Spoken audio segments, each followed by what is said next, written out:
யாரெல்லாம் புதுசா ஏதாவது ஒரு பிஸ்னஸ் தொடங்கணும்னு நினைக்கிறீங்களோ, அவங்களுக்கு இந்த வீடியோ யூஸ்ஃபுல்லா இருக்கும். அதுவும் கைய சுட்டுக்காம, பெரிய இன்வெஸ்ட்மென்ட் இல்லாம, இப்போ பார்த்துக்கிட்டு இருக்கிற வேலை கூடவே ஒரு எக்ஸ்ட்ரா இன்கம் பண்ணணும்னு நினைக்கிறவங்க, இந்த பிபி ஓவன் சாக், அதாவது பேக்கிங் பண்ண யூஸ் பண்ற வெள்ள சாக்கு, அத வாங்கி மறுவிற்பனை பண்றது நஷ்டம் தராத ஒரு பிசினஸ். ஸ்டாக் எடுத்து வச்சுக்காம, ஃபர்ஸ்ட்டு சின்ன சின்ன ஆர்டர் எடுத்து சப்ளை பண்ணி, எக்ஸ்பீரியன்ஸ் ஆயிக்கிட்டு, அப்புறம் பெரிய ஆர்டர் எடுக்கலாம்.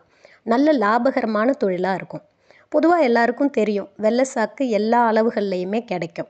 இந்த உரம் பேக் பண்ண, சிமெண்ட் பேக் பண்ண, அரிசி, பருப்பு, மாவு, ஃபுட் ப்ராடக்ட்ஸ், அப்புறம் ஸ்பேர் பார்ட்ஸ், கார்மெண்ட்ஸ்ன்னு சாக்கு தேவைப்படுற இடங்கள் ரொம்ப ரொம்ப அதிகம். சொல்லப்போனால் போகிற போக்கில் ஒரு ஆர்டர் எடுத்து பொறுப்பாக ஸ்டாக்கை அவங்களுக்கு ஒரு டைம் சப்ளை பண்ணிட்டா அது பாட்டில் ரொட்டீனாக பிஸ்னஸ் ரன் ஆகிட்டு இருக்கும். இந்த ரீசேல் பிஸ்னஸ் ஸ்டார்ட் பண்ணணும்னு நினைக்கிறவங்க தாராளமாக இந்த சாக்கு பிஸ்னஸை ட்ரையல் சேல் பண்ணலாம்.